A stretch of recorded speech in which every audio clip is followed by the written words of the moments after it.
안녕하세요. 특정 공포증 1탄은 보셨나요? 아직 못 보신 분은 위의 카드를 참고해주세요.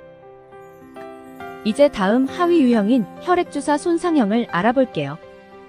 피를 보거나 주사를 맞거나 기타 침습적인 의학적 시술에 대해 공포를 느끼는 것을 말합니다.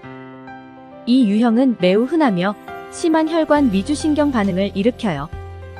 증상으로 혈압이 하락하거나 현기증, 실신, 오심 등이 나타날 수 있습니다. 이 유형의 예시로 병원, 혈액검사, 주사, 상처를 보거나 상상할 때 과도한 두려움이 나타납니다. 치료로 노출치료, 심리치료, 심리적 안정을 위한 기술 훈련 등이 사용됩니다. 다음은 상황형입니다.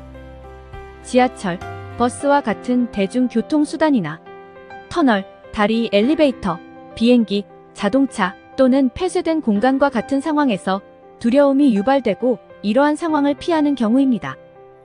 이 유형은 소화기와 20대 중반에 가장 높은 발병률을 보입니다. 마지막 하위 유형으로 기타형입니다. 앞선 유형들과 다른 자극들에 의해 두려움이 유발되는 경우입니다. 구토, 질식 또는 질병을 유발할 수 있는 상황 등이며 이 자극에 대한 두려움이나 회피를 포함합니다.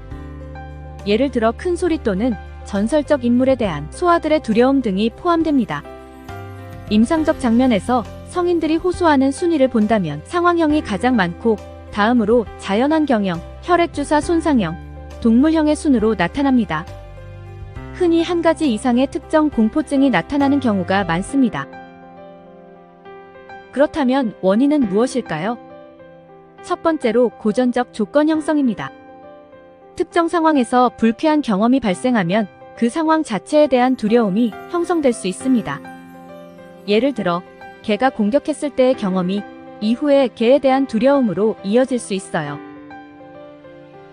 두 번째는 정보전이 및 대리학습입니다.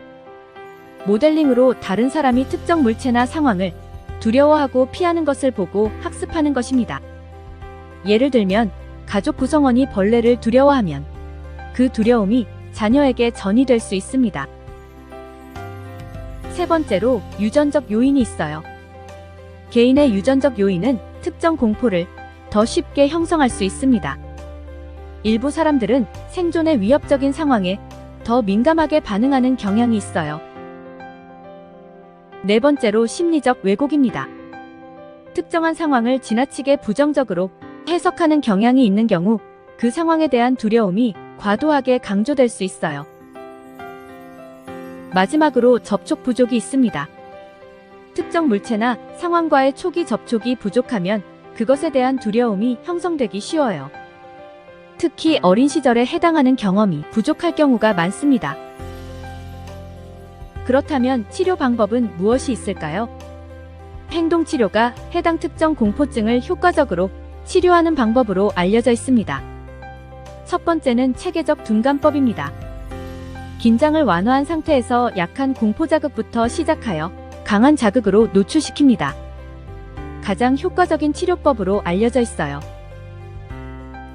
두 번째로 노출 치료입니다. 실제 또는 상상된 특정 공포 자극에 노출시켜요. 점진적 노출법, 홍수법 등 다양한 방법이 활용됩니다. 세 번째로 참여적 모방 학습법이 있습니다. 다른 사람이 해당 공포 자극을 불안 없이 다루는 것을 관찰하여 학습하는 거예요. 마지막으로 이완 훈련입니다. 불안과 공존하기 어려운 신체적 이완 상태를 가르치는 치료법입니다.